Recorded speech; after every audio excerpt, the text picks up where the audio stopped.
Hi అండి, అందరూ ఎలా ఉన్నారు? ఇవాళ ఆఫ్టర్నూన్ డ్యూటీ నుంచి ఇంటికి వచ్చి బండి దిగానో లేదో మా చేపలామైతే ఎదురొచ్చింది. అమ్మ ఒక చేపే ఉంది, నువ్వు తీసేసుకుంటే ఇంటికి వెళ్ళిపోతాను అని చెప్పింది.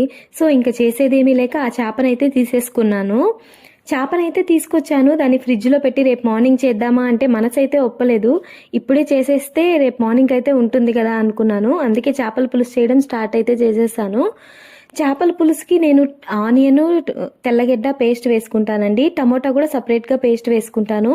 ఆ పులుసులో అవి తగులుతూ ఉంటే ఎందుకో నచ్చదన్నమాట. చేపల పులుసులో చేపలు మాత్రమే కనిపించాలనేది నా ఫీలింగ్.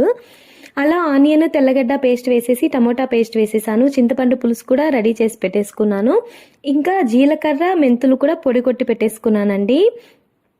నేను కారము, ధనియాల పొడి, ఉప్పు, పసుపు, మిరప్పొడి అయితే ఇలా సపరేట్గా తీసి పెట్టుకుంటాను. అప్పుడైతే వేయడానికి బాగుంటుంది కదా అనేసి ముందుగా బాండిల్ పెట్టి కరివేపాకు అయితే వేసేసాను. కరివేపాకు బాగా వేగాక ఆనియన్, తెల్లగడ్డ పేస్ట్ వేసి బాగా వేయించేసాను. ఇది పచ్చివాసన పోయేదాకా వేగిన తర్వాత టమోటా పేస్ట్ అయితే దాంట్లో యాడ్ చేసేసాను. టమోటా పేస్ట్ అయితే కొంచెం దగ్గర పడాలండి. దగ్గర పడిన తర్వాత మనం తీసి పెట్టుకున్న కారము, ధనియాల పొడి, ఉప్పు, పసుపు పొడి అయితే వేసేసుకున్నాను. చేపల పులుసుకి కొంచెం కారము, పులుపు, ఉప్పు కొంచెం ఎక్కువే పడతాయండి. ఆ తర్వాత చింతపండు పులుసు వేసేసి జీలకర్ర, మెంతుల పొడి అయితే వేసేసాను. తగినంత నీళ్లు పోసి బాగా మరిగే వరకు పెట్టుకోవాలి. చేపలైతే ముందుగా వేయకూడదు. పులుసు బాగా చిక్కబడిన తర్వాత చేపలైతే లాస్ట్లో వేసుకోవాలి. ఒక్కసారి చేపలు వేసిన తర్వాత గరిటె పెట్టి అయితే తిప్పకూడదు.